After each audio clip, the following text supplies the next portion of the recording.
जय श्री राम। धन्यवाद अध्यक्ष महोदया कि आपने मुझे बोलने का मौका दिया।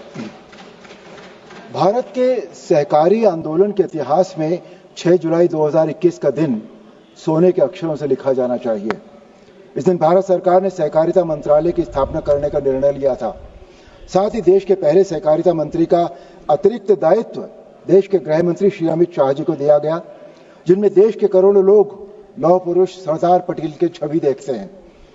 जहां न पहुंचे रवि वहां पहुंचे कवि की तर्ज पर हमारे लोकप्रिय आदरणीय प्रधानमंत्री श्री नरेंद्र मोदी जी अर्थव्यवस्था के हर क्षेत्र पर अपनी पैनी निगाह रखते हैं। इसलिए जब उन्होंने सहकारिता क्षेत्र को सुधारने का निर्णय लिया तो सहकारिता मंत्रालय बनाकर उसका पहला मंत्री अत्यंत सक्षम मंत्री श्री अमित शाह जी को बनाया। वास्तव में इस मंत्रालय की स्थापना की जरूरत इसलिए पड़ी क्योंकि देश में सहकारिता आंदोलन कुछ सम्मानजनक अपवादों को छोड़कर भ्रष्टाचार, अक्षमता, भाई भतीजावाद तथा अशिक्षा के बोझ तले दबा हुआ था। देश के ग्रामीण इलाकों में अनेकों लोग मजाक में सोसाइटी को 100 साठी कहते थे, अर्थात ऐसी संस्था जो अपने घटिया मैनेजमेंट से 100 रुपए को 60 रुपया कर दे। एक स्ट्रांग गृह मंत्री के हाथ में सहकारिता मंत्रालय आने के साथ ही लोगों की उम्मीद के अनुरूप नए सहकारिता मंत्री श्री अमित शाह जी ने सहकारिता आंदोलन में दशकों से सड़ते हुए एक नासूर के पस को जब सर्जरी करके निकालना शुरू किया तो एक के बाद एक तो ताबड़तोड़ एक्शन लेने के फलस्वरूप देश के भ्रष्ट तत्वों के मन में दहशत पैदा हो गई। महाराष्ट्र में भी राजनीतिक शक्ति बहुत कम होने के बावजूद सहकारिता के कारण अकूत आर्थिक ताकत बटोरने वाले तत्वों के दिलों में भी दहशत पैदा हुई। एक समय उत्तर प्रदेश में भी सहकारिता आंदोलन एक आदरणीय पहलवान मुख्यमंत्री के पहलवान भाई के चंगुल में फंसा हुआ करा रहा था, जिसने अपनी पहलवानी के दाव पेचों से सहकारिता आंदोलन को चारों खाने चित्त कर दिया था। ये मंत्री जी अधिकारियों की मीटिंग में खुलेआम आटे में नमक के बराबर भ्रष्टाचार की पैरवी करके कोऑपरेटिव सेक्टर को बर्बाद करने में अपना योगदान दे रहे थे। आदरणीय श्री अमित शाह जी के नेतृत्व में सहकार से समृद्धि का मूल मंत्र वास्तव में अंत्योदय, आदरणीय प्रधानमंत्री जी का सबका साथ सबका विकास तथा फार्मर प्रोड्यूसर्स ऑर्गेनाइजेशन इत्यादि सभी विचारों का समावेश है। केंद्र सरकार ने 8 लाख से अधिक सहकारी संस्थाओं की क्षमता का अधिकतम उपयोग करने के लिए बजट जो 2013-14 में 122 करोड़ था उसे बढ़ाकर 1183 करोड़ कर दिया। इससे सहकारिता आंदोलन में जान पड़ गई। पुरानी सरकार द्वारा सहकारिता की उपेक्षा के कारण महाराष्ट्र में 101 चीनी मिलें बंद हो गई थीं। आदरणीय अमित शाह जी ने जल्दी ही पहचान लिया कि किसानों को समृद्ध बनाने तथा कृषि विकास में सहकारी क्षेत्र की बढ़ती भूमिका को देखते हुए इस क्षेत्र में तकनीकी रूप से दक्ष, स्किल्ड, प्रोफेशनल तथा प्रशिक्षित युवाओं की बड़ी संख्या में जरूरत पड़ेगी।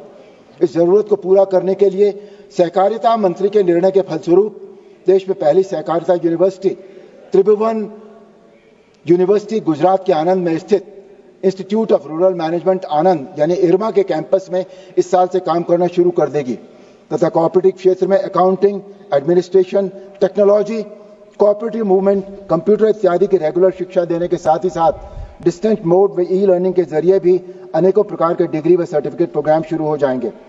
इरमा को कोऑपरेटिव यूनिवर्सिटी के रूप में नेशनल एमिनेंस का इंस्टीट्यूशन माना जाएगा, जहां कोऑपरेटिव सेक्टर के युवाओं को मैनेजमेंट शिक्षा और मार्केटिंग का प्रशिक्षण दिया जाएगा। कोऑपरेटिव रिसर्च को भी बढ़ावा दिया जाएगा। कोऑपरेटिव सेक्टर भारत की सोशियो इकोनॉमिक फैब्रिक में एक बहुत महत्वपूर्ण रोल निभाता है। सहकारी क्षेत्र में महिलाओं की भागीदारी 60% से ज्यादा है। सहकारी आंदोलन में महिलाओं की अग्रणी भूमिका के बिना संपूर्ण सहकार की परिकल्पना संभव नहीं है।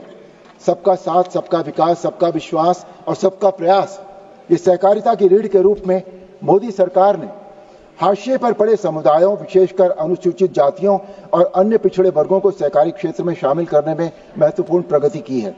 अब बहुराज्यीय सहकारी समितियों यानी एमएससी के लिए अनुसूचित जाति या अनुसूचित जनजाति समुदाय से कम एक निर्देशक रखना अनिवार्य है।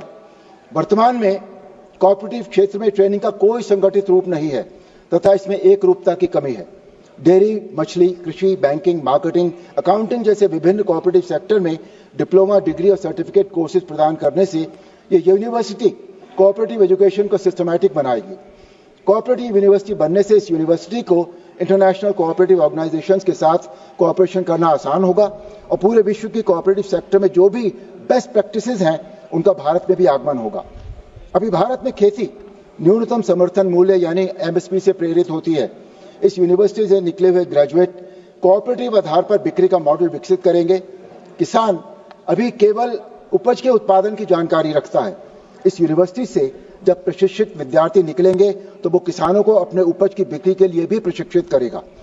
देश में विशेषज्ञता की आवश्यकता की पूर्ति करने के लिए सरकार ने गति शक्ति यूनिवर्सिटी, राष्ट्रीय रक्षा यूनिवर्सिटी, सिंधु केंद्रीय university, rail university, sports university जैसी अनेकों यूनिवर्सिटी पहले भी स्टैब्लिश की हैं।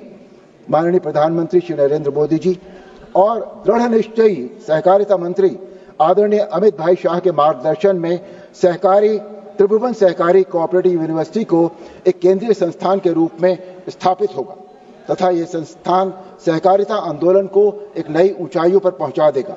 मैं त्रिभुवन सहकारी यूनिवर्सिटी विधेयक 2025 का समर्थन करने के साथ साथ ये भी मांग करता हूं कि क्योंकि उत्तर प्रदेश के पश्चिमी क्षेत्र में सहकारी आंदोलन प्रॉफिट में है तथा सफल है, इसलिए इस विश्वविद्यालय से संबंधित उत्तर प्रदेश में पहला कॉलेज मैं मेरे लोकसभा क्षेत्र मेरठ हापुड़ में खोलने का अनुरोध करता हूं तथा इस विधेयक का दिल और दिमाग दोनों से समर्थन करता हूं। जय श्री राम।